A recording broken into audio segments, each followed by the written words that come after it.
नमस्ते दोस्तों। हमारी चैनल डर की दास्तान में आपका स्वागत है। अंधेरा सिर्फ रोशनी की कमी नहीं होता, कभी कभी ये उन राजों से भरा होता है जिन्हें जानना आपकी सबसे बड़ी गलती बन सकता है। डर की दास्तान लेकर आ रहा है एक ऐसी कहानी जहां हर मोड़ पर छुपा है खौफ, हर आवाज में है एक अनसुनी चीख और हर साया शायद आपका पीछा कर रहा हो। ये सिर्फ एक कहानी नहीं, ये एक एहसास है जो आपकी नींद छीन लेगा। अगर दिल में हिम्मत है तो तैयार हो जाइए, क्योंकि जो आप सुनने जा रहे हैं वो आपको लंबे समय तक याद रहेगा। डर की दास्तान, जहां डर सिर्फ कहानी नहीं, हकीकत बन जाता है। रात के करीब 11 बजे होंगे। सड़क पर सन्नाटा ऐसा था जैसे किसी ने पूरे शहर की आवाज छीन ली हो। मैं अपनी बाइक पर धीरे धीरे उस पुराने रास्ते से गुजर रहा था जिसे लोग रात में इस्तेमाल करने से बचते थे। लेकिन उस दिन मेरे पास कोई और रास्ता नहीं था। हवा में अजीब सी ठंडक थी, जबकि मौसम ठंड का नहीं था। जैसे जैसे मैं आगे बढ़ रहा था, मेरे दिल की धड़कन तेज होती जा रही थी। ऐसा लग रहा था कि कोई मुझे देख रहा है, लगातार, बिना पलक झपकाए। मैंने पीछे मुड़कर देखा, सड़क बिल्कुल खाली थी। न कोई गाड़ी, न कोई इंसान, सिर्फ मेरी बाइक की हेडलाइट और दूर तक फैला अंधेरा। शायद मेरा वहम है, मैंने खुद से कहा, और फिर आगे बढ़ने लगा। कुछ ही दूरी पर एक पुराना बस स्टॉप पड़ा। वो इतना जर्जर था कि लगता था सालों से किसी ने उसे छुआ तक नहीं। जैसे ही मैं उसके पास पहुंचा, मेरी नज़र वहां खड़ी एक लड़की पर पड़ी। वो बिल्कुल स्थिर खड़ी थी, सिर झुका हुआ, बाल उसके चेहरे को ढक रहे थे। मैंने ब्रेक दबा दिए। इतनी रात को यहां? मेरे मन में सवाल उठा। मैंने सोचा कि शायद उसे मदद की जरूरत हो। मैं धीरे धीरे उसके पास गया और बाइक रोक दी। सुनिए, आपको कहीं जाना है क्या? मैंने आवाज लगाई। कोई जवाब नहीं आया। वो बिल्कुल हिली भी नहीं। मेरे शरीर में एक सिहरन दौड़ गई। मैंने फिर से पूछा, आप ठीक हैं? इस बार उसने बहुत धीरे धीरे अपना सिर उठाया, और जैसे ही उसका चेहरा रोशनी में आया, मेरी सांस अटक गई। उसकी आंखें पूरी तरह काली थीं, उनमें कोई सफेदी नहीं थी। मैं एक पल के लिए जम गया। फिर उसने एक हल्की सी मुस्कान दी जो बिल्कुल इंसानी नहीं लग रही थी। मुझे घर छोड़ दोगे? उसकी आवाज बहुत धीमी थी, लेकिन उसमें एक अजीब खिंचाव था। मेरा दिमाग कह रहा था, ना बोलो, तुरंत यहां से निकल जाओ। लेकिन न जाने क्यों मेरे मुंह से निकला, हाँ। वो धीरे धीरे मेरी बाइक के पीछे बैठ गई। जैसे ही वो बैठी, मुझे अपने कंधे पर उसकी उंगलियों का स्पर्श महसूस हुआ, और वो स्पर्श बर्फ से भी ज्यादा ठंडा था। मैंने बाइक स्टार्ट की और पूछा, कहाँ जाना है? उसने मेरे कान के बिल्कुल पास आकर कहा, सीधे चलते रहो। उसकी सांस मेरी गर्दन को छू रही थी, और वो भी असामान्य रूप से ठंडी थी। मैंने बाइक आगे बढ़ा दी। सड़क खत्म होने का नाम ही नहीं ले रही थी। मैंने कई बार पूछा, कितनी दूर है? लेकिन हर बार वही जवाब, बस थोड़ा और। अब मुझे साफ लगने लगा था कि कुछ ठीक नहीं है। मैंने धीरे से रियर व्यू मिरर में देखने की कोशिश की, लेकिन मिरर में सिर्फ मैं था। वो लड़की दिख ही नहीं रही थी। मेरे हाथ कांपने लगे। मैंने तुरंत ब्रेक मारने की सोची, लेकिन तभी उसकी पकड़ मेरे कंधे पर कस गई। रुको मत, उसने फुसफुसाते हुए कहा। अब उसकी आवाज पहले से ज्यादा भारी और डरावनी हो गई थी। मेरे दिल की धड़कन इतनी तेज हो गई थी कि मुझे लग रहा था अभी फट जाएगा। मैंने हिम्मत करके कहा, मुझे यहीं उतरना है, मैं आगे नहीं जा सकता। कुछ सेकंड तक सन्नाटा रहा। फिर वो धीरे धीरे हंसने लगी। वो हंसी जैसे किसी सूखी गुफा में हवा गूंज रही हो। अब तो तुम कहीं नहीं जा सकते। मेरे पूरे शरीर में जैसे जान ही नहीं बची थी। अचानक मेरी बाइक अपने आप तेज होने लगी। मैंने ब्रेक दबाए, लेकिन वो काम नहीं कर रहे थे। स्पीड बढ़ती जा रही थी, 40, 60, 80, और सामने सड़क पर कुछ दिखाई देने लगा। एक पुराना टूटा हुआ मंदिर, जिसके बाहर कई परछाइयां खड़ी थीं। और जैसे ही मैं करीब पहुंचा, मुझे साफ दिखा, वो सभी परछाइयां मेरी तरफ देख रही थीं, और उनकी आंखें ठीक उसी लड़की की तरह पूरी काली थीं। मेरे गले से आवाज तक नहीं निकल रही थी। मैंने आखिरी बार हिम्मत करके पीछे मुड़कर देखने की कोशिश की, लेकिन इस बार वो लड़की मेरे पीछे नहीं थी। वो मेरे ठीक सामने खड़ी थी, चलती हुई बाइक के सामने, और मुस्कुरा रही थी। अचानक सब कुछ अंधेरा हो गया, और मेरी बाइक सीधे उस मंदिर के अंदर घुस गई। उसके बाद जो हुआ, वो आज तक मैं भूल नहीं पाया। जब मेरी आंख खुली तो सबसे पहले मुझे एक तेज जलन का एहसास हुआ। ऐसा लग रहा था जैसे पूरा शरीर आग में झुलस गया हो।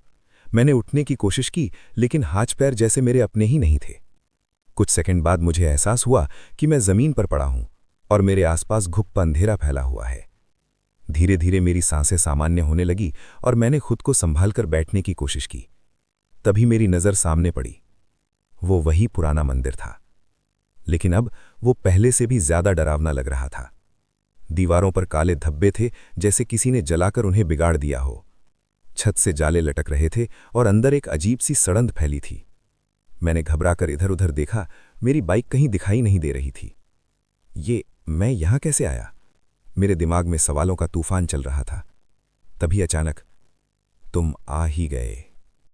वही आवाज मेरे कानों में गूंज उठी। मैंने तुरंत पीछे मुड़कर देखा, कोई नहीं था, लेकिन वो आवाज बिल्कुल साफ थी। कौन है? मैंने कांपती हुई आवाज में पूछा। कुछ पल के लिए फिर से सन्नाटा छा गया, और फिर मंदिर के अंदर लगे एक पुराने दिए में अचानक अपने आप आग जल उठी। उस हल्की रोशनी में मुझे कुछ आकृतियां नजर आने लगीं। दीवारों पर परछाइयां हिल रही थीं, लेकिन अजीब बात यह थी कि वो परछाइयां किसी इंसान की नहीं लग रही थीं। उनके हाथ लंबे थे, सिर टेढ़े, और उनकी हरकतें असामान्य थीं। मेरा गला सूख गया। मैं धीरे धीरे पीछे हटने लगा, लेकिन तभी मेरे पैर किसी चीज से टकरा गए। मैं गिर पड़ा। जैसे ही मैंने नीचे देखा, मेरी सांस अटक गई। वहां एक पुरानी हड्डियों का ढेर पड़ा था, मानव कंकाल, और उनमें से कुछ के हाथ ऐसे फैले हुए थे जैसे वो किसी से मदद मांग रहे हों। मेरे दिल की धड़कन अब बेकाबू हो चुकी थी। ये जगह ठीक नहीं है, मुझे यहां से निकलना होगा, मैंने खुद से कहा और उठकर भागने की कोशिश की। लेकिन जैसे ही मैं दरवाजे की तरफ बढ़ा, वो अपने आप बंद हो गया। धड़ाम! आवाज इतनी तेज थी कि पूरा मंदिर गूंज उठा। मैं डर के मारे वहीं रुक गया। अब भागने का कोई रास्ता नहीं है। वो आवाज फिर आई, इस बार बिल्कुल मेरे पीछे से। मैंने धीरे से मुड़कर देखा और इस बार वो लड़की वहां खड़ी थी, लेकिन अब वो पहले जैसी नहीं थी। उसका चेहरा पूरी तरह काला पड़ चुका था, जैसे जल गया हो। उसकी आंखें और भी गहरी और भी भयानक हो चुकी थीं, और उसके होंठों पर वही डरावनी मुस्कान थी। तुमने मुझे यहां तक लाया, उसने धीमी आवाज में कहा। मैं कांपते हुए बोला, मैंने कुछ नहीं किया, तुम ही तो। चुप! उसकी आवाज अचानक भारी हो गई, और अगले ही पल वो एकदम से मेरे सामने आ गई, इतनी तेजी से कि मुझे कुछ समझ ही नहीं आया। उसने मेरी गर्दन पकड़ ली। उसकी पकड़ इतनी मजबूत थी कि मैं सांस तक नहीं ले पा रहा था। तुम जैसे लोग हमेशा वही गलती करते हो, मदद के नाम पर मौत को अपने साथ ले आते हो। मेरी आंखों के सामने अंधेरा छाने लगा था। तभी अचानक मंदिर के अंदर एक तेज घंटी की आवाज गूंजी। टन! उस आवाज के साथ ही लड़की ने मुझे छोड़ दिया और पीछे हट गई। उसका चेहरा अचानक बदल गया। अब उसमें गुस्सा साफ दिखाई दे रहा था। नहीं, अभी नहीं, वो बड़बड़ाई। मैं जमीन पर गिरकर हाँफने लगा। मेरी सांसें जैसे वापस लौट आई थीं। मैंने ऊपर देखा। मंदिर के अंदर एक टूटी हुई मूर्ति के सामने एक बूढ़ा आदमी खड़ा था। सफेद कपड़े, लंबे बाल और आंखों में अजीब सी चमक। उसने मेरी तरफ देखा और धीरे से कहा, भाग यहां से, अभी, नहीं तो देर हो जाएगी। मैं कुछ समझ नहीं पा रहा था, लेकिन मेरे पास सोचने का वक्त नहीं था। मैं उठकर दरवाजे की तरफ भागा। इस बार दरवाजा खुल गया। मैं पूरी ताकत से बाहर की ओर दौड़ा, लेकिन जैसे ही मैं मंदिर की चौखट पार करने वाला था, किसी ने मेरा पैर पकड़ लिया। मैं गिर पड़ा। नीचे देखा, वो हड्डियों में से एक हाथ मेरे पैर को पकड़े हुए था। मैं डर के मारे चिल्ला उठा, मुझे छोड़ दो, लेकिन वो पकड़ और मजबूत होती जा रही थी। मैंने पूरी ताकत लगाकर अपना पैर छुड़ाने की कोशिश की और आखिरकार एक झटके में मैंने खुद को छुड़ा लिया। मैं बिना पीछे देखे दौड़ता रहा, जब तक कि मंदिर मेरी नजरों से ओझल नहीं हो गया। काफी दूर जाकर मैं रुका। मेरी सांसें तेज चल रही थीं। दिल अभी भी डर से कांप रहा था। मैंने पीछे मुड़कर देखा। मंदिर अब वहां नहीं था, सिर्फ एक खाली मैदान था, जैसे वहां कभी कुछ था ही नहीं। मैं कुछ देर तक वहीं खड़ा रहा, फिर धीरे धीरे घर की तरफ चला पड़ा। लेकिन उस रात के बाद मेरी जिंदगी कभी पहले जैसी नहीं रही। अगली सुबह जब मेरी आंख खुली तो शरीर अभी भी दर्द से करा रहा था। रात की हर घटना मेरे दिमाग में ताज़ा थी। मंदिर, वो लड़की, वो परछाइयां, सब कुछ। मैंने खुद को समझाने की कोशिश की, शायद ये सब सपना था। लेकिन जैसे ही मैं उठकर आईने के सामने गया, मेरे सारे भ्रम टूट गए। मेरी गर्दन पर उंगलियों के गहरे निशान थे, बिल्कुल वैसे ही जैसे किसी ने मुझे जोर से पकड़ा हो। मेरे हाथ कांपने लगे। ये सपना नहीं था। अब डर धीरे धीरे मेरे अंदर घर करने लगा था। मैंने तय किया कि इस बारे में किसी से बात करनी चाहिए। मैं अपने सबसे करीबी दोस्त रवि के पास गया। रवि हमेशा से ऐसी बातों को मजाक में उड़ाता था, लेकिन इस बार जब उसने मेरी हालत देखी तो उसका चेहरा भी गंभीर हो गया। तू मजाक नहीं कर रहा ना? उसने पूछा। मैंने सिर हिलाया। काश ये मजाक होता। मैंने उसे पूरी रात की कहानी बता दी। वो कुछ देर चुप रहा, फिर बोला, ये सब थोड़ा अजीब है, लेकिन हो सकता है तू बहुत थका हुआ हो, इसलिए तुझे हेल्यूसिनेशन हुआ हो। तो ये निशान? मैंने अपनी गर्दन की तरफ इशारा किया। रवि के पास इसका कोई जवाब नहीं था। एक काम करते हैं, उसने कहा, जहां ये सब हुआ था वहां चलते हैं, दिन में सब साफ हो जाएगा। मुझे डर लग रहा था, लेकिन सच जानने की जिद भी थी। हम दोनों उसी रास्ते की तरफ निकल पड़े। दिन का उजाला था, इसलिए सब कुछ सामान्य लग रहा था। वही सड़क, वही पेड़, लेकिन वो डर नहीं था जो रात में था। कुछ ही देर में हम उस जगह पहुंच गए जहां मुझे मंदिर दिखा था, लेकिन वहां कुछ भी नहीं था, सिर्फ एक खाली मैदान। रवि हंसने लगा। देखा, मैंने कहा था ना, तू बस डर गया था। लेकिन मुझे यकीन था, मैंने जो देखा वो सच था। मैं उस मैदान के बीच तक चला गया, और जैसे ही मैंने वहां कदम रखा, अचानक मेरे कानों में वही आवाज गूंज उठी, तुम वापस आ गए। मैं एकदम से ठिठक गया। क्या हुआ? रवि ने पूछा। मैंने घबराकर इधर उधर देखा। तुझे कुछ सुनाई दिया? नहीं। क्या? अब मेरे माथे पर पसीना आ गया था। कुछ नहीं, मैंने बात टाल दी। लेकिन अंदर से मैं समझ चुका था, वो चीज अभी भी मेरा पीछा कर रही थी। तभी मेरी नजर जमीन पर पड़ी। वहां मिट्टी पर कुछ निशान बने हुए थे। मैं झुककर उन्हें देखने लगा। वो पैरों के निशान थे, लेकिन अजीब बात यह थी, वो निशान उल्टे थे, जैसे कोई पीछे की तरफ चल रहा हो। मेरे रोंगटे खड़े हो गए। रवि, ये देख। रवि भी पास आया और निशान देखकर चुप हो गया। ये थोड़ा अजीब है, उसने धीरे से कहा। हम उन निशानों का पीछा करने लगे। वो हमें मैदान के एक कोने में ले गए, जहां जमीन थोड़ी धसी हुई थी, जैसे वहां कुछ दबा हुआ हो। रवि ने एक लकड़ी उठाई और मिट्टी खोदने लगा। मैं उसे रोकना चाहता था, लेकिन तब तक देर हो चुकी थी। कुछ ही सेकंड में मिट्टी के अंदर से एक पुरानी कपड़े की झलक दिखाई दी। हम दोनों ने मिलकर उसे बाहर निकाला, और जैसे ही वो चीज पूरी बाहर आई, हम दोनों के होश उड़ गए। वो एक पुरानी लाश थी, आधा सड़ा हुआ शरीर और उसका चेहरा। मैं पहचान गया, वो वही लड़की थी, वही काली आंखें, वही चेहरा, लेकिन अब वो पूरी तरह मृत थी। रवि पीछे हट गया। ये कैसे हो सकता है? मेरे पास कोई जवाब नहीं था। तभी अचानक उस लाश की आंखें धीरे धीरे खुल गईं। हम दोनों की सांस रुक गई, और अगले ही पल उसके होंठ हिले। अब तुम दोनों, उसकी आवाज गूंज उठी, मेरे साथ चलोगे। रवि डर के मारे चिल्लाया और पीछे भागने लगा। मैं भी उसके पीछे भागा, लेकिन जैसे ही मैंने पीछे मुड़कर देखा, वो लाश अब वहां नहीं थी, सिर्फ खाली गड्ढा था। हम बिना रुके भागते रहे, जब तक कि हम उस जगह से काफी दूर नहीं पहुंच गए। रवि हाँफते हुए बोला, ये कोई सामान्य चीज नहीं है। मैंने कांपते हुए कहा, वो हमें छोड़ने वाली नहीं है। और तभी मेरे फोन पर एक मैसेज आया। मैंने स्क्रीन देखी, नंबर अनजान था। मैसेज में सिर्फ एक लाइन लिखी थी, तुम भाग नहीं सकते। मेरे हाथ से फोन लगभग गिर ही जाता, क्योंकि उस मैसेज के साथ जो फोटो थी, उसमें मैं और रवि थे, और हमारे ठीक पीछे वो लड़की खड़ी थी, मुस्कुराते हुए। और इस बार उसकी आंखें सिर्फ काली नहीं थीं, उनसे खून बह रहा था। मेरे हाथ कांप रहे थे। फोन की स्क्रीन पर दिख रही वो तस्वीर जैसे मेरी धड़कनों को जकड़ रही थी। रवि ने जब वो फोटो देखी तो उसके चेहरे का रंग उड़ गया। ये किसने भेजी? पता नहीं, मैंने धीमी आवाज में कहा। उस नंबर पर कॉल करने की कोशिश की, लेकिन हर बार सिर्फ एक ही जवाब मिला, ये नंबर मौजूद नहीं है। हम दोनों कुछ पल के लिए चुप हो गए। हवा अचानक भारी लगने लगी थी, जैसे आसपास कुछ अनदेखा मौजूद हो। हमें पुलिस के पास जाना चाहिए, रवि ने कहा। मैंने सिर हिलाया। और क्या बताएंगे कि एक भूत हमारा पीछा कर रहा है? रवि भी समझ गया कि ये बात कोई आसानी से नहीं मानेगा। तभी मेरे फोन पर फिर से एक नोटिफिकेशन आया। इस बार कोई मैसेज नहीं था, बस एक वीडियो। मेरे हाथ अपने आप उस वीडियो को खोलने लगे। वीडियो जैसे ही प्ले हुआ, स्क्रीन पूरी तरह अंधेरी थी। फिर धीरे धीरे एक धुंधली सी आकृति दिखने लगी, और जैसे जैसे वीडियो साफ होता गया, मेरे रोंगटे खड़े हो गए।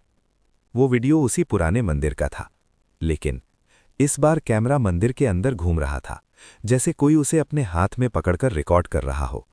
दीवारों पर वही काले धब्बे, वही हिलती हुई परछाइयां, और फिर कैमरा धीरे धीरे एक कोने की तरफ मुड़ा, जहां मैं खड़ा था। मैं और रवि, हम दोनों उस वीडियो में थे।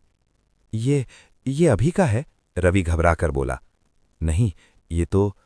मेरे शब्द गले में ही अटक गए, क्योंकि वीडियो में हम दोनों वही कर रहे थे जो कुछ सेकंड पहले कर चुके थे, जैसे कोई हमें लाइव देख रहा हो और रिकॉर्ड कर रहा हो। अचानक वीडियो में एक अजीब सी आवाज आई, तुम बच नहीं सकते। और फिर कैमरा तेजी से घूमकर पीछे की ओर गया, जहां वो लड़की खड़ी थी। इस बार उसका चेहरा और भी डरावना था। उसकी आंखों से खून बह रहा था, और उसका मुंह इतना खुला था जैसे वो चीख रही हो, लेकिन आवाज नहीं निकल रही थी। वीडियो अचानक बंद हो गया।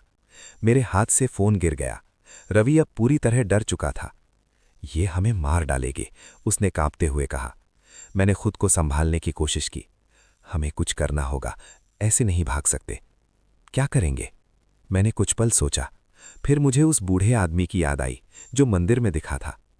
कोई था जिसने मुझे बचाया था, मैंने कहा। कौन? एक बूढ़ा आदमी, शायद उसे कुछ पता हो। रवि ने तुरंत कहा, तो उसे ढूंढते हैं। लेकिन सवाल ये था, उसे ढूंढे कहाँ? हम दोनों उसी इलाके के आसपास पूछताछ करने लगे।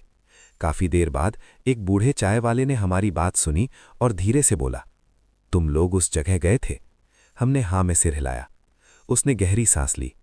वो जगह सालों पहले शापित हो चुकी है। हम दोनों ध्यान से उसकी बात सुनने लगे। कहते हैं वहां एक लड़की की मौत हुई थी, बहुत दर्दनाक मौत। उसके बाद जो भी रात में वहां जाता है, वापस नहीं आता। मेरे शरीर में सिहरन दौड़ गई। लेकिन मैं तो वापस आ गया। बूढ़ा आदमी मेरी तरफ देखने लगा। शायद उसने तुम्हें चुना है। क्यों? क्योंकि उसे किसी की जरूरत है जो उसे इस दुनिया से जोड़ कर रखे। मेरे पैरों तले जमीन खिसक गई। मतलब वो मुझे छोड़ेगी नहीं? बूढ़े ने सिर हिलाया। जब तक उसका काम पूरा नहीं होता। कैसा काम? रवि ने पूछा। बूढ़ा कुछ पल चुप रहा, फिर बोला, वो बदला चाहती है। हम दोनों एक दूसरे को देखने लगे। किससे? मैंने पूछा। बूढ़े की आंखों में डर साफ दिखाई दे रहा था।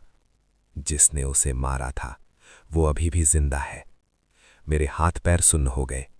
और अगर हमने उसकी मदद नहीं की तो? बूढ़े ने धीमी आवाज में कहा, तो तुम्हें भी अपने साथ ले जाएगी। हवा अचानक ठंडी हो गई, और तभी मेरे फोन में अपने आप कैमरा ऑन हो गया। मैंने स्क्रीन की तरफ देखा। उसमें मेरा चेहरा था, रवि भी दिखाई दे रहा था, और फिर धीरे धीरे हमारे पीछे वो लड़की नजर आने लगी। इस बार वो पहले से ज्यादा करीब थी, इतनी करीब कि उसकी ठंडी सांस मेरी गर्दन को छू रही थी, और वो धीरे से फुसफुसाई, मदद करोगे या मरोगे? मेरे पूरे शरीर में जैसे करंट दौड़ गया। फोन मेरे हाथ में ही था, लेकिन उसे पकड़ने की ताकत नहीं बची थी। स्क्रीन पर साफ दिख रहा था वो हमारे पीछे खड़ी थी, और असली में भी उसकी ठंडी सांस मेरी गर्दन को छू रही थी।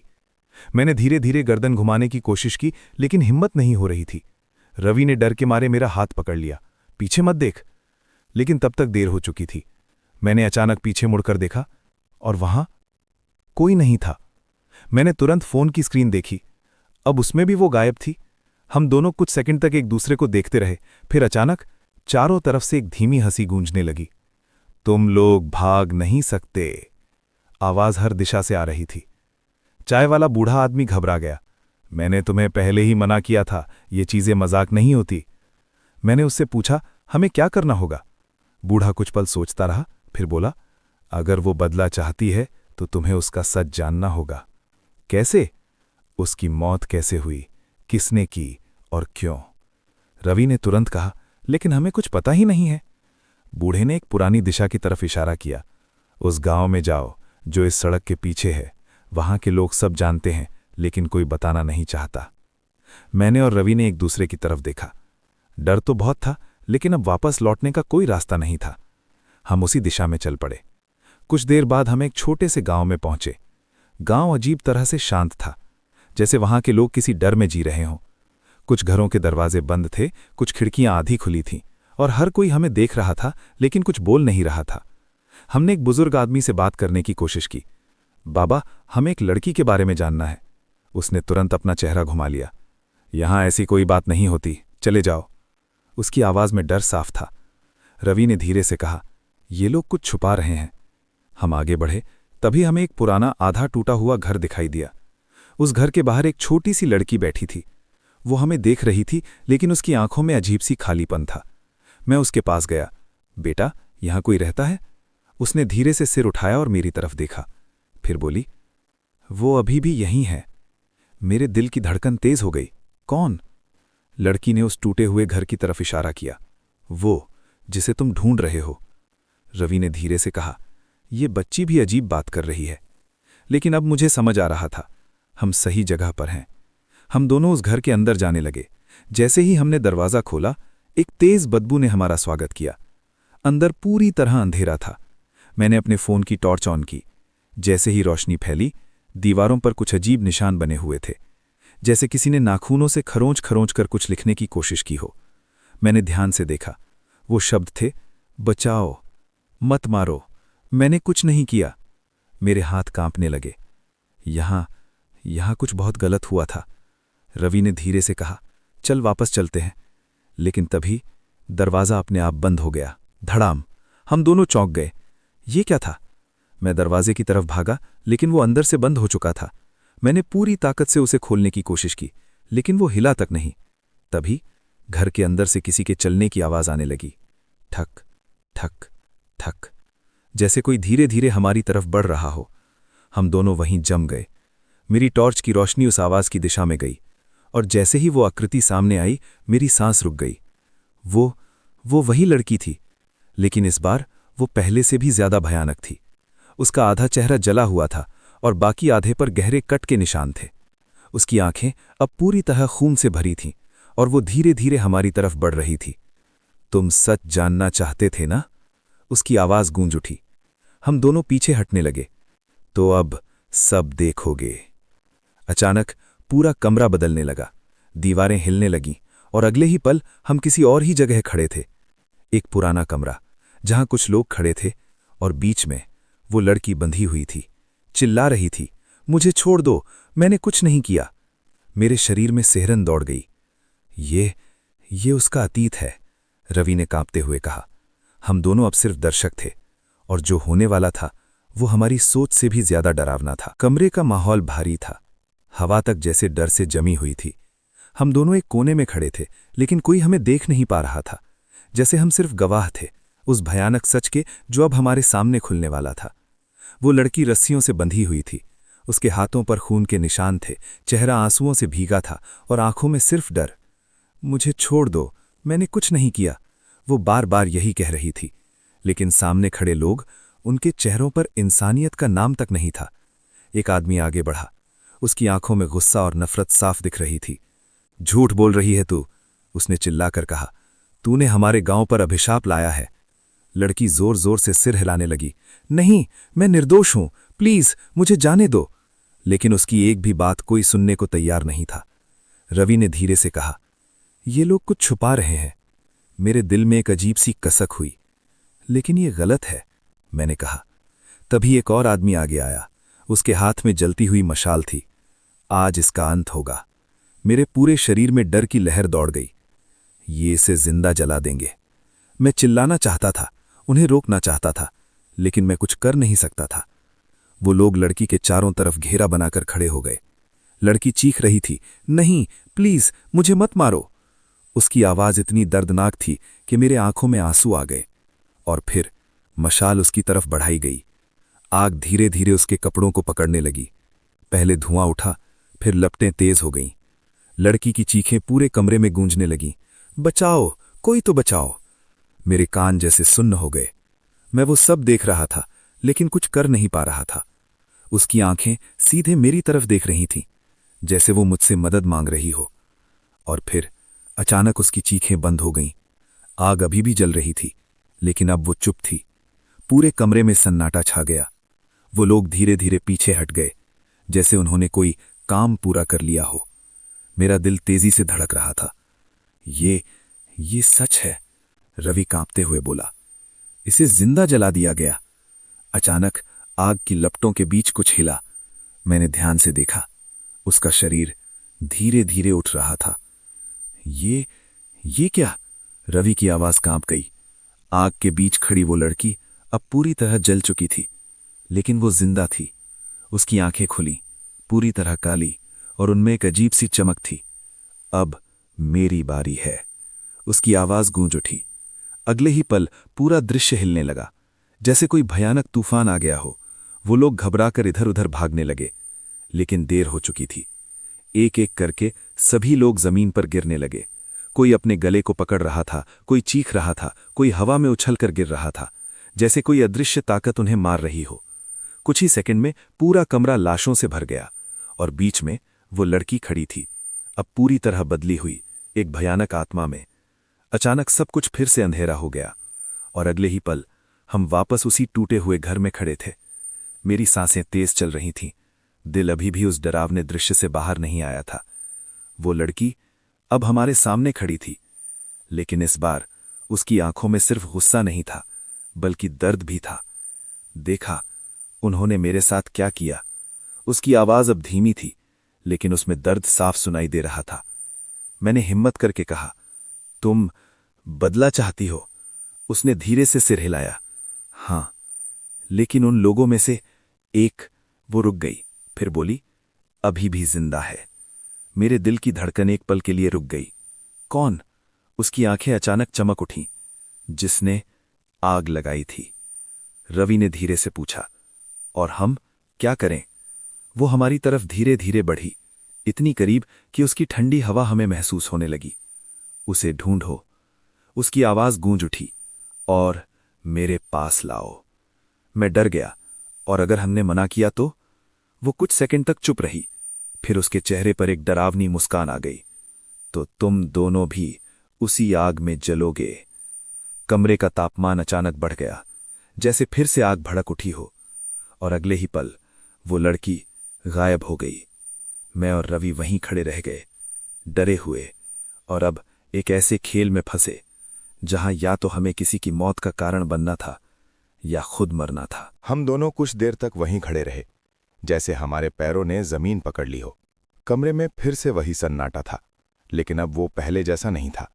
अब उस सन्नाटे में एक दबाव था, एक चेतावनी, जैसे कोई हमें देख रहा हो और इंतजार कर रहा हो कि हम क्या फैसला लेते हैं। रवि ने धीरे से कहा, हमें ये नहीं करना चाहिए। मैंने उसकी तरफ देखा, और अगर नहीं किया तो? रवि चुप हो गया। हम दोनों जानते थे, अब हमारे पास ज्यादा विकल्प नहीं बचे थे। या तो हम उस आदमी को ढूंढकर उसके सामने ले जाएं, या फिर खुद उस आत्मा का अगला शिकार बने। मैंने गहरी सांस ली। हमें उस आदमी को ढूंढना होगा, लेकिन कैसे? रवि ने पूछा। मैंने याद किया, वो गांव, वो लोग, और वो बूढ़ा चाय वाला। शायद उस चाय वाले को कुछ पता हो। हम दोनों वापस उसी जगह पहुंचे जहां चाय वाला था। वो अभी भी वहीं बैठा था, जैसे हमारा इंतजार कर रहा हो। जैसे ही उसने हमें देखा, उसकी आंखों में डर और भी गहरा हो गया। तुम लोग वापस आ गए? मैंने सीधे पूछा। वो आदमी कौन है? चाय वाला कुछ पल चुप रहा, फिर धीरे से बोला, तुम्हें सच जानना ही है तो सुनो। हम दोनों उसके सामने बैठ गए। सालों पहले उस गांव में एक आदमी था, नाम था महेंद्र। वो गांव का सबसे ताकतवर और दबंग आदमी था। लोग उससे डरते थे, कोई उसके खिलाफ आवाज नहीं उठाता था। रवि ने पूछा, और वही? चाय वाले ने सिर हिलाया। हां, उसी ने उस लड़की को सबसे पहले डायन कहा था। मेरे अंदर गुस्सा और डर दोनों एक साथ उठे। लेकिन उसने ऐसा क्यों किया? चाय वाले ने गहरी सांस ली। क्योंकि उस लड़की ने उसकी सच्चाई देख ली थी। मैं चौंक गया। कौन सी सच्चाई? वो बच्चों को गायब करता था। मेरे रोंगटे खड़े हो गए। क्या? हाँ, वो बच्चों को अगवा करके उनका काला जादू में इस्तेमाल करता था। रवि ने घबरा कर कहा, ये तो बहुत खतरनाक आदमी है। था नहीं, अभी भी है। चाय वाले की आवाज धीमी हो गई। वो अभी भी जिंदा है और उसी गांव के बाहर रहता है, लेकिन अब वो पहले जैसा नहीं रहा। मैंने पूछा, मतलब? वो अब अकेला रहता है और लोगों से दूर रहता है। कहते हैं उस रात के बाद वो खुद भी बदल गया।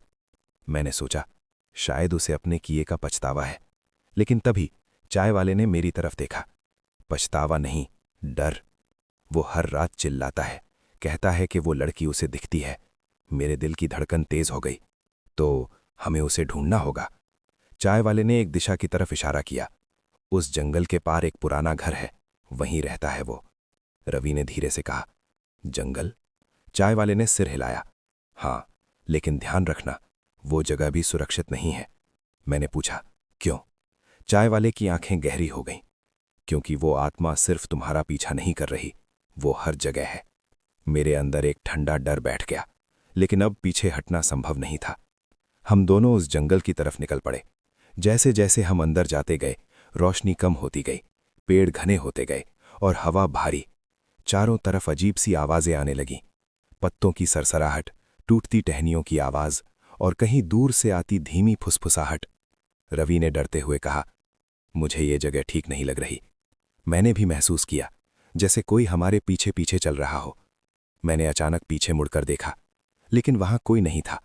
हम आगे बढ़ते रहे और फिर हमें वो घर दिखाई दिया, पुराना, टूटा हुआ और पूरी तरह अंधेरे में डूबा हुआ, जैसे उस घर ने भी अपने अंदर कोई रहस्य छुपा रखा हो। मैंने धीरे से कहा, यही है। हम दोनों धीरे धीरे उस घर के पास पहुंचे। दरवाजा आधा खुला था, जैसे कोई हमें अंदर बुला रहा हो। मैंने हिम्मत करके दरवाजा धक्का दिया।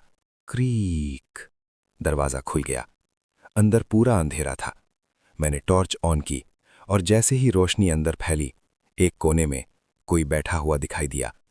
एक बूढ़ा आदमी, बिखरे हुए बाल और आंखों में डर।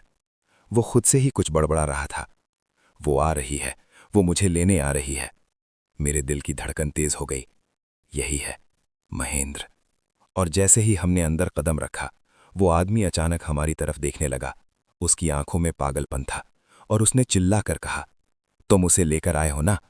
हम दोनों वहीं रुक गए, क्योंकि अगले ही पल घर के अंदर का दरवाजा अपने आप बंद हो गया और कमरे में एक ठंडी हवा फैल गई। वो आ चुकी थी। कमरे की हवा अचानक बर्फ जैसी ठंडी हो गई। मेरे हाथ से टॉर्च लगभग छूट ही जाती। दरवाजा अपने आप बंद हो चुका था और अब बाहर जाने का कोई रास्ता नहीं था। महेंद्र दीवार से चिपक गया था। उसकी आंखें डर से फटी हुई थीं। वो आ गई, वो आ गई, वो बार बार बड़बड़ा रहा था। रवि ने धीरे से मेरा हाथ पकड़ा। अब क्या करें? मैं कुछ बोल पाता उससे पहले ही कमरे के कोने में रखा पुराना आईना अपने आप हिलने लगा। Creek creek. उसकी आवाज पूरे कमरे में गूंजने लगी। हम तीनों की नजरें उसी आईने पर टिक गई और फिर आईने के अंदर कुछ दिखाई देने लगा। पहले धुंध, फिर एक आकृति और धीरे धीरे वो साफ हो गई। वो वही लड़की थी, लेकिन इस बार वो आईने के अंदर खड़ी थी। उसकी आंखें सीधे हम पर टिकी हुई थी और उसके होठों पर वही डरावनी मुस्कान थी। महेंद्र जोर से चीखा, मुझे छोड़ दे, मैंने गलती कर दी थी। उसकी आवाज कांप रही थी। मैंने सब कुछ तेरे डर में किया था, मुझे माफ कर दे। मैं चौंक गया। डर में? तभी आईने के अंदर से उसकी आवाज गूंजी, झूठ। अगले ही पल आईना जोर से फट गया। धड़ाम। कांच के टुकड़े पूरे कमरे में बिखर गए और उन टुकड़ों के बीच वो लड़की खड़ी थी। अब वो हमारे सामने थी असली में। उसका चेहरा पहले से भी ज्यादा डरावना था, लेकिन इस बार उसकी आंखों में सिर्फ गुस्सा नहीं बल्कि नफरत थी। वो धीरे धीरे महेंद्र की तरफ बढ़ने लगी। महेंद्र घुटनों के बल गिर गया। मुझे माफ कर दे, मैं मजबूर था। मजबूर? उसकी आवाज गहरी और डरावनी हो गई। जब तूने मुझे जलाया था तब भी मजबूर था? कमरे का तापमान अचानक बढ़ने लगा, जैसे आग फिर से भड़क उठी हो। महेंद्र चीखने लगा, नहीं, मैं नहीं चाहता था, वो सब गांव वालों का दबाव था। मैंने देखा, उसके शब्दों में डर तो था, लेकिन सच्चाई नहीं। और शायद वो लड़की भी ये समझ चुकी थी। तूने पहला पत्थर फेंका था, उसकी आवाज गूंज उठी। तूने पहली आग लगाई थी। अब उसके चारों तरफ हल्की हल्की लपटें उठने लगी। रवि ने डर के मारे पीछे हटते हुए कहा, ये इसे जिंदा जला देगी। मेरे दिमाग में तेजी से विचार चलने लगे। क्या ये सही है? क्या हमें इसे रोकना चाहिए, या ये उसका हक है? महेंद्र जमीन पर गिर चुका था। प्लीज मुझे मत मार। उसकी आवाज कमजोर हो चुकी थी। लेकिन तभी वो लड़की एकदम से रुक गई। उसने धीरे धीरे अपनी नजर मेरी तरफ घुमाई। मेरे दिल की धड़कन एक पल के लिए रुक गई। तुम। उसकी आवाज अब शांत थी, लेकिन खतरनाक। तुम फैसला करो। कमरे में सन्नाटा छा गया। क्या ये जिंदा रहेगा या मरेगा? मेरे पैरों तले जमीन खिसक गई।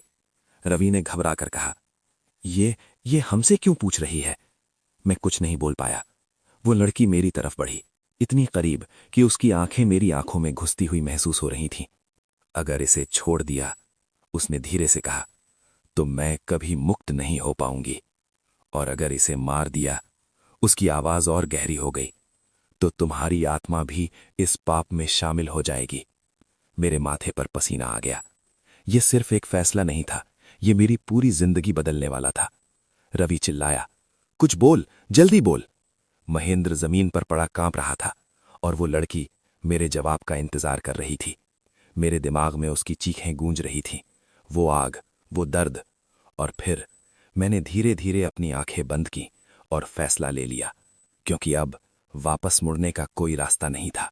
मैंने धीरे धीरे अपनी आंखें खोलीं। कमरे में अब भी वही सन्नाटा था, लेकिन अब सब कुछ मेरे फैसले पर टिका हुआ था। महेंद्र जमीन पर पड़ा कांप रहा था। उसकी सांसें तेज चल रही थीं और आंखों में मौत का डर साफ दिखाई दे रहा था। वो लड़की मेरी तरफ देख रही थी, इंतजार कर रही थी।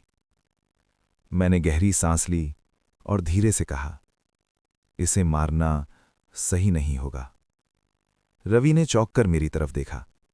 तू पागल हो गया है क्या? लेकिन मैंने अपनी नजरें उस लड़की से नहीं हटाईं। अगर तुम इसे मारोगी तो तुम भी उसी तरह बन जाओगी जैसे ये लोग थे। कमरे में कुछ सेकंड के लिए पूरी खामोशी छा गई। वो लड़की बिल्कुल स्थिर खड़ी रही। फिर धीरे धीरे उसके चेहरे का भाव बदलने लगा। उसकी आंखों में गुस्सा अभी भी था, लेकिन अब उसमें एक हल्की सी उलझन भी दिखाई दे रही थी। तो तुम चाहते हो कि ये जिंदा रहे? उसकी आवाज गूंज उठी। मैंने सिर हिलाया। नहीं, मैं चाहता हूं कि इसे सजा मिले, लेकिन ऐसी सजा जो इसे हर दिन अपने किए का एहसास दिलाए।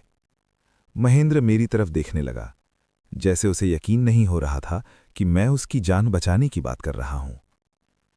इसे कानून के हवाले किया जा सकता है, मैंने कहा, या फिर इसे सच सबके सामने स्वीकार करना होगा। रवि ने धीरे से कहा, और अगर ये मना कर दे तो? मैंने महेंद्र की तरफ देखा। तब ये खुद अपने डर से मरेगा। कमरे का माहौल बदलने लगा। वो लड़की धीरे धीरे मेरे करीब आई। उसकी आंखें अब उतनी भयानक नहीं लग रही थीं, लेकिन उसमें दर्द अब भी था। तुम अलग हो, उसने धीमी आवाज में कहा। बाकी लोग सिर्फ बदला चाहते हैं, लेकिन तुम।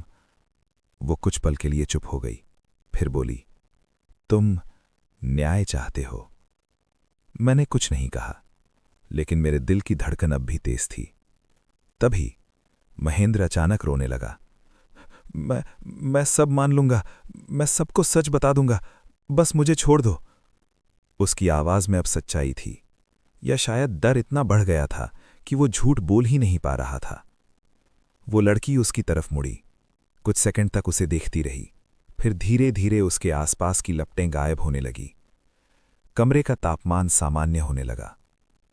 ठीक है, उसने धीमी आवाज में कहा, इसे एक मौका मिलेगा।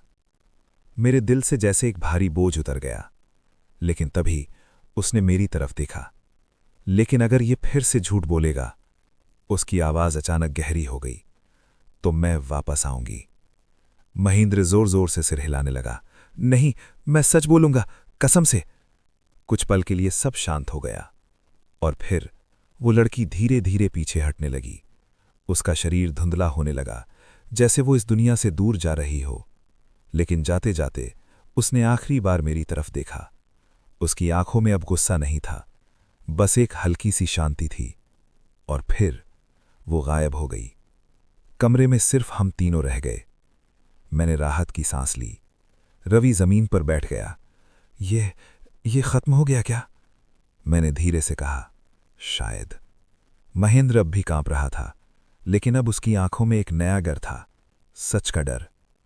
हम दोनों उसे लेकर उस गांव की तरफ निकल पड़े, जहां उसे अपने पापों का सामना करना था। लेकिन मेरे दिल में एक सवाल अब भी था, क्या सच में सब खत्म हो गया था, या ये बस शुरुआत थी? हम गांव की तरफ लौट रहे थे, लेकिन इस बार रास्ता पहले जैसा नहीं लग रहा था। हवा में अब भी हल्की ठंडक थी, जैसे वो पूरी तरह गई नहीं थी, बस कहीं छुप गई हो।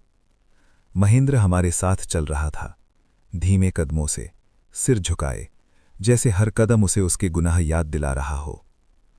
गांव के पास पहुंचते ही कुछ लोग हमें देखने लगे। उनकी नजरें सीधे महेंद्र पर टिक गईं। कई सालों बाद वो फिर से उनके सामने था। एक आदमी आगे आया। ये वापस क्यों आया है? मैंने गहरी सांस ली और कहा, आज ये सच बताएगा। गांव में हलचल मच गई। लोग इकट्ठा होने लगे और फिर महेंद्र ने कांपती आवाज में सब कुछ कहना शुरू किया। उसने बताया कैसे उसने लालच और काले जादू के लिए बच्चों को गायब किया, कैसे उस लड़की ने उसे देख लिया और कैसे उसने डर फैलाने के लिए उसे डायन कहकर पूरे गांव के खिलाफ भड़का दिया। हर शब्द के साथ गांव वालों के चेहरे बदलते जा रहे थे। कुछ के चेहरे पर गुस्सा था, कुछ पर पश्चाताप और कुछ पर डर। एक बूढ़ी औरत रोने लगी, हमने एक निर्दोष को मार दिया। मेरा दिल भारी हो गया। इतनी बड़ी सच्चाई इतने सालों तक छुपी रही। महेंद्र अब जमीन पर घुटनों के बल बैठ गया। मुझे सजा दो, मैं इसके लायक हूं। गांव में कुछ पल के लिए सन्नाटा छा गया। फिर लोगों ने फैसला किया, उसे कानून के हवाले किया जाएगा ताकि उसे अपने हर गुनाह की सजा मिले। मुझे लगा शायद अब सब ठीक हो जाएगा, लेकिन तभी हवा अचानक फिर से ठंडी हो गई। मेरे रोंगटे खड़े हो गए। मैंने धीरे धीरे पीछे मुड़कर देखा और इस बार वो फिर से वहां थी। भीड़ के पीछे सबसे अलग वो लड़की खड़ी थी, लेकिन इस बार उसका चेहरा पहले जैसा डरावना नहीं था। उसकी आंखें अब काली नहीं थीं, बल्कि सामान्य लग रही थीं और उनमें एक अजीब सी शांति थी। उसने मेरी तरफ देखा और हल्के से सिर झुका दिया, जैसे वो धन्यवाद कह रही हो। मेरे चेहरे पर अनजाने में एक हल्की सी मुस्कान आ गई। रवि ने पूछा, क्या हुआ? मैंने सिर हिलाया, कुछ नहीं, क्योंकि शायद वो अब सिर्फ मुझे ही दिखाई दे रही थी। कुछ ही सेकंड में वो धीरे धीरे गायब हो गई और इस बार उसके जाने के बाद हवा पूरी तरह सामान्य हो गई, जैसे कोई अधूरी कहानी अब पूरी हो चुकी थी। कुछ दिनों बाद महेंद्र को पुलिस ले गई। गांव में धीरे धीरे सब कुछ सामान्य होने लगा, लेकिन उस घटना का असर हम दोनों पर हमेशा के लिए रह गया। रवि अब भी उस रात की बात करते हुए काम जाता था और मैं आज भी कभी कभी उस रास्ते से गुजरता हूं, लेकिन अब वहां कोई डर नहीं होता। बस एक अजीब सी खामोशी होती है जो ये याद दिलाती है कि कुछ कहानियां खत्म जरूर हो जाती हैं, लेकिन उनका असर हमेशा जिंदा रहता है। और उस रात के बाद मैंने एक बात समझ ली, हर आत्मा बुरी नहीं होती, कुछ सिर्फ न्याय चाहती हैं। कभी कभी डर सिर्फ डर नहीं होता, वो एक अधूरी कहानी होती है जो इंसाफ मांगती है। उस रात जो शुरू हुआ था वो सिर्फ एक खौफनाक सफर नहीं था, वो एक सच्चाई थी जिसने सब कुछ बदल दिया। कुछ राज दफन ही अच्छे होते हैं, क्योंकि अगर वो बाहर आ जाएं तो सिर्फ सच ही नहीं, जिंदगी भी बदल जाती है। ये कहानी खत्म जरूर हुई है, लेकिन इसका साया अभी भी बाकी है। क्या आपने भी कभी महसूस किया है कि कोई आपको देख रहा है जबकि वहां कोई नहीं होता? तो सावधान रहिए, क्योंकि हर कहानी का अंत आपकी सोच से अलग हो सकता है। डर की दास्तान, जहां हर कहानी सिर्फ डर नहीं, एक सच्चाई लेकर आती है। अगर हिम्मत है तो अगली दास्तान के लिए तैयार रहिए, क्योंकि अगली बार शायद कहानी आपके आसपास ही हो।